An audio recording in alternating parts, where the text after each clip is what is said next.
Join us now for Education Matters, a weekly look at the real people and real stories in education across North Carolina. Welcome to another episode of Education Matters presented by the Public School Forum of North Carolina. I'm your host, Keith Poston. As you know, each show we focus on a central topic. This week we're looking at how our state is recovering from Hurricane Matthew's historic flooding, particularly our public schools in eastern North Carolina. We go to Robeson County to see firsthand and talk to school leaders there.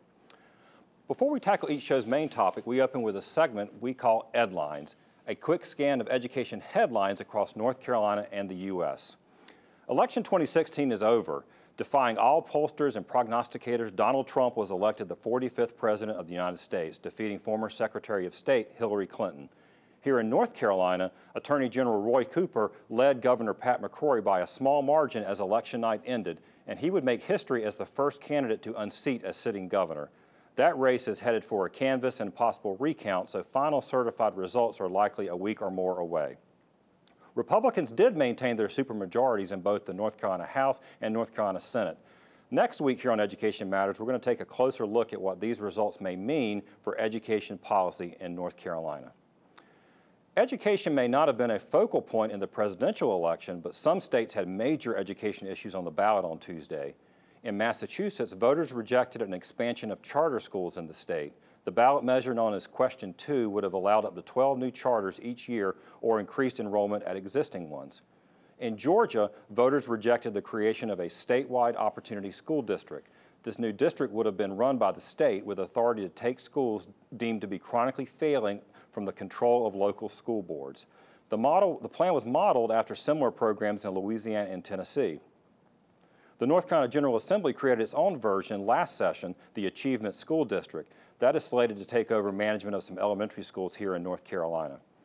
In Oklahoma, voters rejected a 1% sales tax increase, which would have provided for $5,000 across-the-board raises for all teachers and increased funding for all levels of education. Earlier this year, the U.S. Department of Education released data collected from public schools nationally focused on equity and opportunity gaps. One of the findings was that black preschool children are 3 times more likely to receive suspensions as white preschool children. Now, a brand new study from the Yale Child Study Center may shed some light on this. It explored how implicit bias, that is, subconscious stereotypes and attitudes that frankly we all have, can play out in education, even as early as preschool. Their study found that both black and white preschool teachers tend to observe black students more closely, especially black boys, when challenging behaviors are expected. The study goes on to talk about ways to better understand implicit bias and address these disparities. Finally, a new study found that teachers perceive boys' math ability as higher than girls starting as early as kindergarten, regardless of the student's level of achievement.